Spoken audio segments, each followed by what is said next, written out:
안녕하세요. 책 읽는 뮤즈입니다. 오늘 소개할 책은 죽고 싶은 사람은 없다.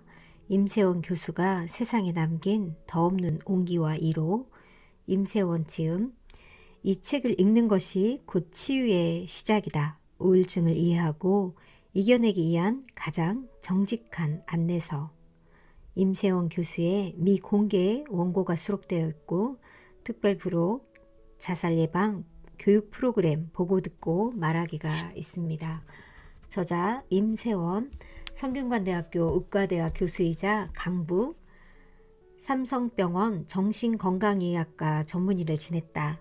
주로 우울증, 불안장애와 관련된 100여 편의 논문을 국내외 학술지에 게재하는 등 관련 학계에서 활발히 활동했으며 대한불안의학회 학술지의 편집위원장을 역임했다. 강북 삼성병원 기업정신건강연구소 부소장으로 직장인의 우울증과 스트레스를 과학적으로 평가하고 개선하기 위한 여러 프로그램을 개발하는 한편 보건복지부와 생면보험사 사회공헌재단의 후원으로 제작되어 전국적으로 보급 중인 한국형 표준 자살 예방 프로그램을 보고 듣고 말하기를 만들었다. 고통스러운 만성 통증과 그에 수반되는 우울증, 우울한 증상을 경험한 후 고난을 마주한 이들에게 필요한 진정한 희망에 대해 고민하며 죽고 싶은 사람은 없다를 썼다. 2018년 10월 31일 한 해의 마지막 날 예약 없이 찾아온 환자를 끝까지 남아 진료하려다 환자에 의해 세상을 떠났다.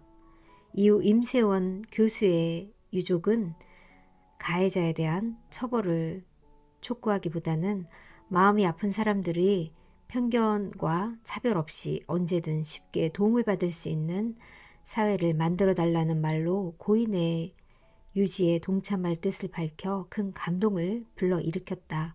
2019년 의료기관 내에 의료인과 환자의 안전을 확보하기 위한 장치를 마련하고 의료인에게 상해를 가한 자에 대한 처벌을 강화하는 내용의 임세원법이 국회를 통과했고 2020년 임세원 교수는 의사자로 지정되었다.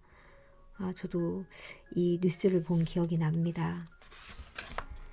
들어가기 전에 죽고 싶은 사람은 없다를 다시 펴내며 2018년 한 해가 저무는 연말 오랜만에 지인들과 점심을 먹고 있을 때였습니다. 남편에게서 장인 장모님도 편찮으시니 이번 겨울에 처갓댁에 들렀다가 대학 시절에 갔던 월악산에 아들과 함께 가자면서 1월에 휴가를 내고 여행을 준비하겠다는 연락이 왔습니다. 남편의 이 계획이 영원히 지켜지지 못할 것이라는 생각을 그때는 하지 못했습니다. 2018년 12월 31일 아침 서로 인사를 나누고 그날 저녁 응급실에서 차디찬 남편의 얼굴을 마주하는 것으로 그렇게 남편과 황망한 이별을 하게 되었으니까요.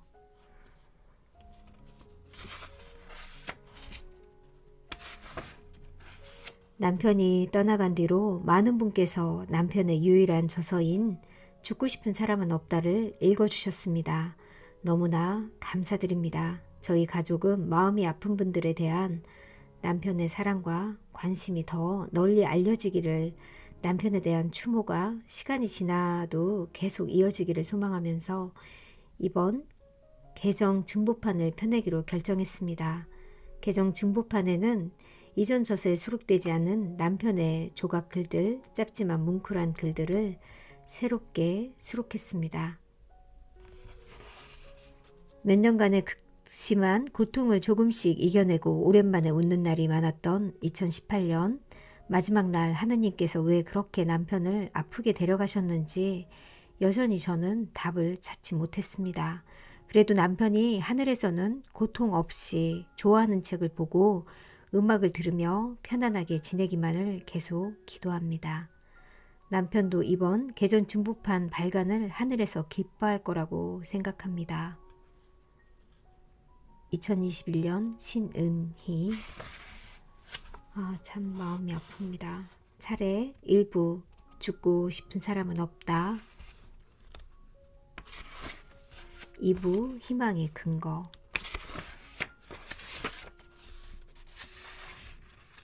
들어가는 글 행복의 작은 실마리. 누구나 행복해지고 싶어한다. 그러기 위해 미래에 대한 희망을 갖고 싶어한다. 하지만 희망에는 근거가 필요하다. 근거 없는 희망은 부질없는 기대에 불과하며 때때로 더 큰 좌절만을 안겨준다. 이 책이 절망에 빠져 있는 분들, 마음이 아픈 이들을 가족으로 두고 있는 분들, 무엇보다 삶의 순간순간을 행복으로 채워나가고 싶어 하는 모든 분들에게 작은 도움이라도 될 수 있다면 그것이 바로 내 희망의 근거가 될 것이라고 굳게 믿는다. 끝으로 내가 흔들릴 때마다 내 차가운 손을 잡아준 가족들에게 진심으로 고맙다는 말, 사랑한다는 말을 전하고 싶다. 2016년 임세원. 선생님은 이 병을 몰라요. 암을 치료하는 의사가 암에 걸려야만 암을 잘 이해하고 치료할 수 있는 건 아닙니다. 우울증도 마찬가지죠. 이 병에 걸려본 사람만이 이 병을 이해하고 치료할 수 있는 건 절대 아닙니다. 하지만 전문의가 되고 나서 또 10년 이상이 지난 후에야 나는 내가 틀리고 환자들이 맞았다는 것을 알게 되었다. 그것도 많은 환자들을 만나며 임상 경험이 쌓여서가 아니라 나 자신이 우울증으로 상당 기간 동안 고통을 받고 나서야 알게 된 것이었다. 나는 의사로서 우울증이 무슨 병이고 그것을 어떻게 치료해야 하는지에 대해서는 누구보다 잘 알고 있었다. 하지만 환자들이 그것을 실제로 어떻게 경험하고 있는지에 대해서는 잘 모르고 있었던 것이다.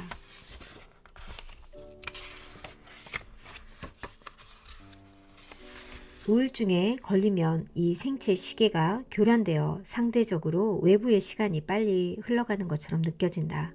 마치 고속도로에서 시속 100km로 달리다가 속도를 시속 30km로 늦추면 시속 100km 달리는 다른 자동차들이 엄청나게 빠른 속도로 내 주변을 스쳐 지나가는 것처럼 느껴지는 것과 같은 원리다.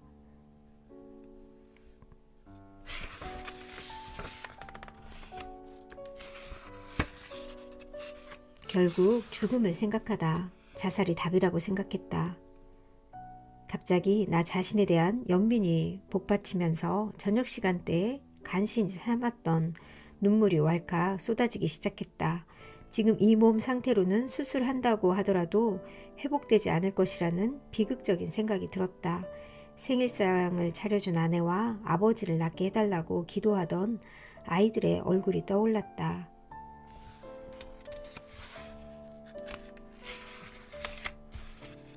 죽음의 이 길을 넘기며 자살은 자살 생각, 자살 계획, 자살 시도의 3단계를 거쳐 일어나게 된다. 자살 계획에서 실제 자살 시도로 이어지는 과정에는 매우 다양한 변수들이 작용한다.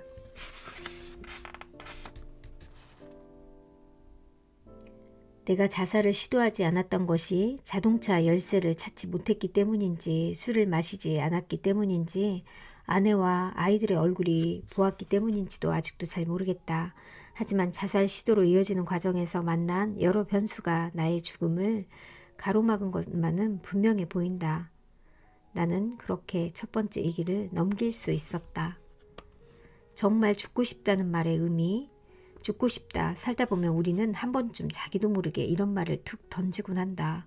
대부분의 경우 이는 지금 너무 힘들다는 말의 은유적인 표현이지만 실제로 진지하게 이런 생각을 하는 사람들도 많다.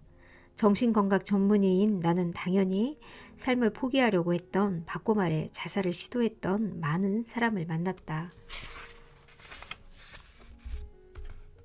많은 연구에도 불구하고 인간의 자살을 예측할 수 있는 방법은 아직 개발되지 않았다. 유명인이 자살 시도를 했다는 내용의 기사를 보면 그의 아주 가까운 주변 사람들조차 사건이 일어나기 전까지 그럴 기미를 전혀 눈치채지 못했다고 말하는 일도 흔하다. 하지만 그것은 사실이 아니다. 자살을 시도하는 사람들 가운데는 절대 다수는 그 전에 반드시 주변 사람들에게 구조 신호를 보내게 되어 있다. 단지 우리가 그러한 신호를 발견하지 못할 뿐이다.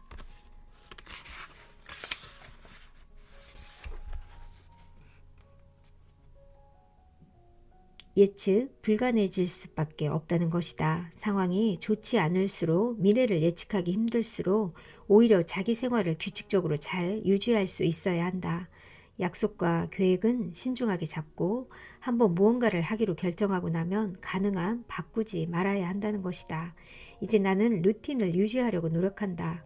루틴이란 어떤 일을 하기 전 반복하는 늘 똑같은 행동이다. 요즘 나는 분명히 느낀다.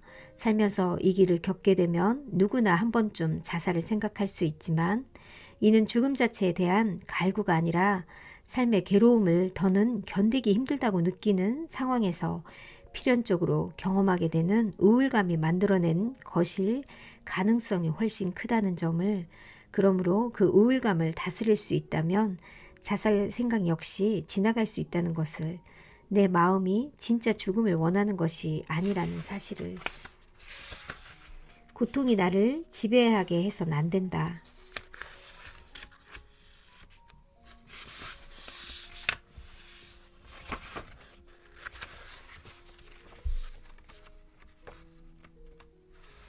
친절함이 주는 행복. 낯선 사람에게 전혀 예상치 못한 호의와 선물을 받은 나는 잠시 당황한 나머지 당신은 왜 나를 이렇게 친절하게 대하는 겁니까? 라는 어리석은 질문을 던졌다. 그러자 그녀는 마치 성모 마리아 혹은 관세음보살과 같은 온화한 미소를 지으며 다음과 같이 말했다. 다른 사람을 친절하게 대하는 것이 나에게도 행복이 되니까요.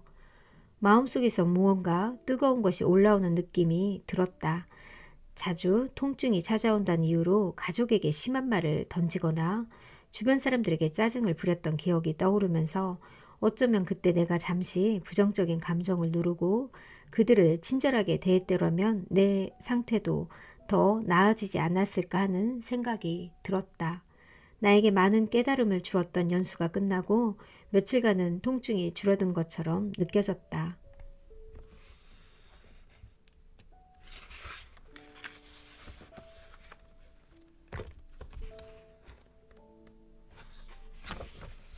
즉각 반응하지 말 것. 삶을 살아가며 입시, 사업 실패, 가족이나 자신의 질병, 재난 등 고통을 주는 극심한 스트레스인 첫 번째 화살을 피할 수 있는 방법이 과연 있을까? 사실상 없다. 첫 번째 화살이 날아올랐을 때 우리가 할 수 있는 일이라곤 그저 무참히 그것을 맞는 것뿐이다. 하지만 첫 번째 화살에 대해 우리의 반응이라고 할 수 있는 이른바 두 번째 화살은 다르다.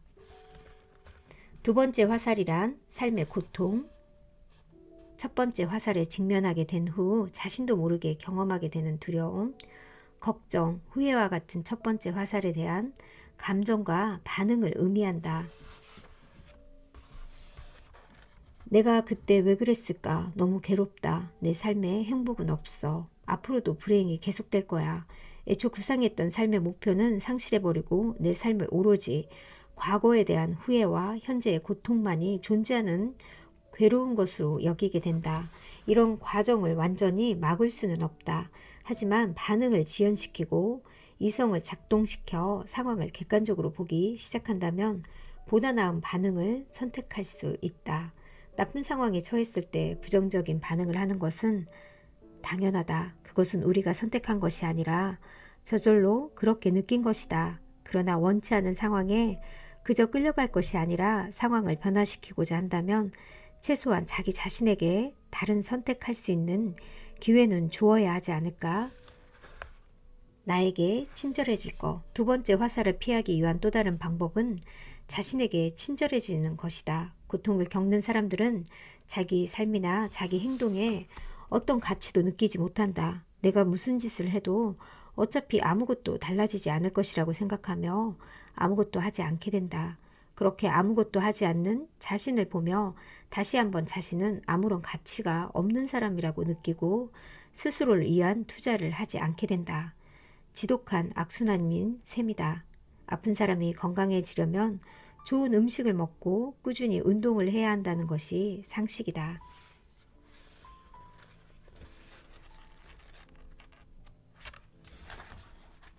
일상을 유지해야 한다. 보통 사람의 정신력은 그리 강하지 않다. 따라서 우리가 삶을 살아가면서 적당한 수준의 사기를 유지하려면 반드시 긍정적인 경험이 필요하다. 나쁜 사건, 특히 답이 없는 상황에 처한 사람들이 범하는 가장 큰 실수는 바로 이런 긍정적인 경험조차 중단하는 것이다. 일상에 즐거움을 주는 소소한 활동들, 이를테면 친구와 전화로 수다 떨기, 동료들과 점심으로 특별한 음식 먹어보기, 애완견과 공원 산책하기, 좋아하는 스포츠팀 경기를 보며 응원하기, 밤 9시 치킨을 배달시켜 손에 양념을 잔뜩 묻히며 먹기, 이런 것들을 점차 이런 것들을 점차 끊어버리는 것들은 사람들은 평소 이런 일들이 소중하다고 생각을 거의 하지 않는다. 하지만 이런 일들을 할 때 우리는 대체로 좋은 기분을 느낀다. 그런 좋은 기분을 느끼는 순간순간이 곧 행복이라는 커다란 퍼즐의 한 조각들이다. 받아들인다는 것은 포기한다는 것과 완전히 다르다. 나 역시 우울증을 앓으며 현재의 고통과 직면하기 두려운 마음의 과거와 미래에 대해 오래도록 생각하면서 끝도 없는 후회와 불안에 괴로워하곤 했다. 그러다 점차 우울증에 조금씩 회복하면서 현재의 고통을 피하기 위해 죽기보다 오늘 하루를 충실하게 버텨내기로 마음먹었다.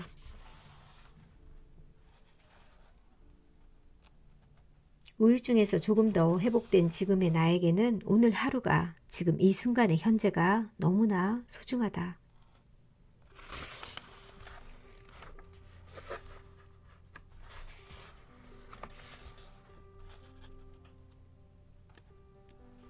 정신건강 전문의란 직업은 다른 사람의 다양한 인생 이야기를 들어주는 것을 본업으로 한다.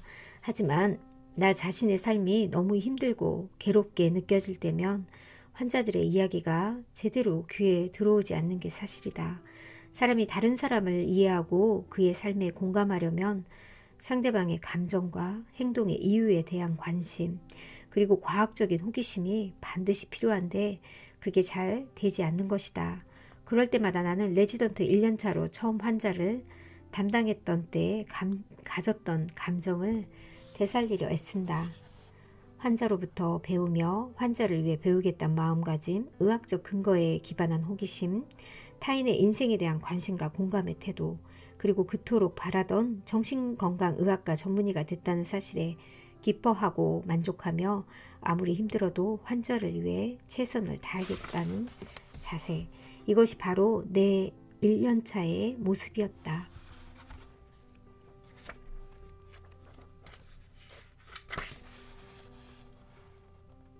가족을 웃게 만들기.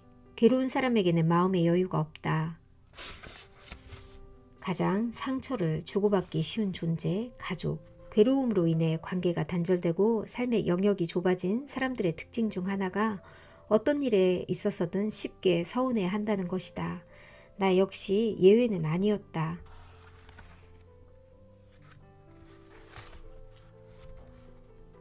가족을 웃게 하라. 너도 함께 웃게 될 것이다. 가족을 울게 하라. 결국 너 혼자 남게 될 것이다.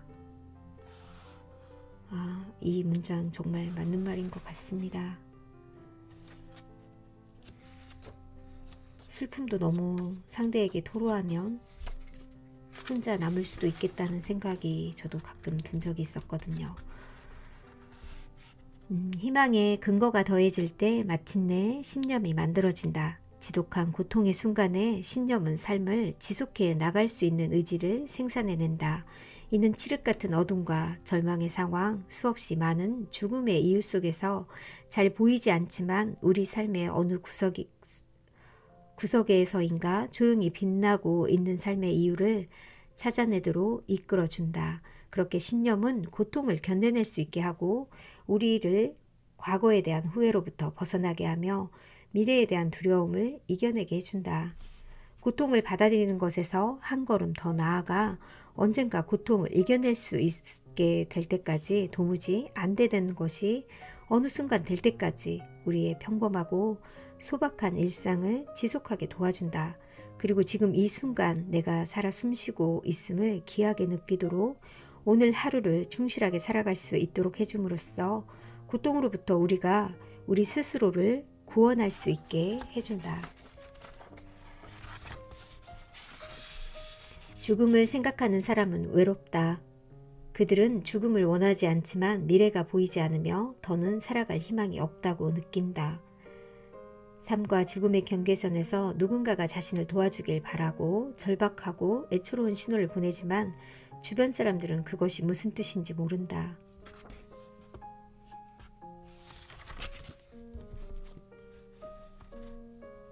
나에게 남다른 기억으로 남은 환자들은 태어날 때 내게 편지를 전하고 가는 경우가 많다. 그렇게 20년 동안 받은 편지들을 꼬박꼬박 모아놓은 작은 상자도 어느새 가득 찼다. 그분들은 내게 다시 살아갈 수 있는 도움을 받았다고 고마워하시고 나 또한 그분들에게 삶을 다시 배운다. 그리고 그 경험은 나의 전공의 선생님들에게 전수되어 더 많은 환자의 삶을 돕게 될 것이다. 모두 부디 잘 지내시길 기원한다. 이번 주말엔 조금 더 큰, 조금 더 예쁜 상자를 사야겠다. 미공개 원고 중에서 자기 삶으로 희망의 근거를 보여준 임세원 교수, 그가 우리에게 남긴 마지막 선물. 정말 이 책을 읽으면서 저도 우울한 감정이 조금 요즘 느끼면서 지내고 있었는데 누구나 우울감을 느끼는 게 바로 사람이지 않을까 하는 생각도 들었고요. 이 책을 읽으면서 누구나 우울한 감정을 갖고 있다고 생각을 하면서 그게 색다른 감정이 아닌 당연한 감정이라고 여기면서 그거를 잘 이겨내야겠다는 생각이 들었습니다. 다시 개정된 이 책이 더 와닿기도 하고요. 예전에도 이 책을 한번 읽었던 기억이 있는데 미공개 부분도 좀 있었고 맨 앞부분에 부인의 이야기도 참 마음이 아프고 얼마나 그리울까 하는 생각을 해보았습니다. 가족 모두들 건강하게 잘 지냈으면 참 좋겠네요. 감사합니다.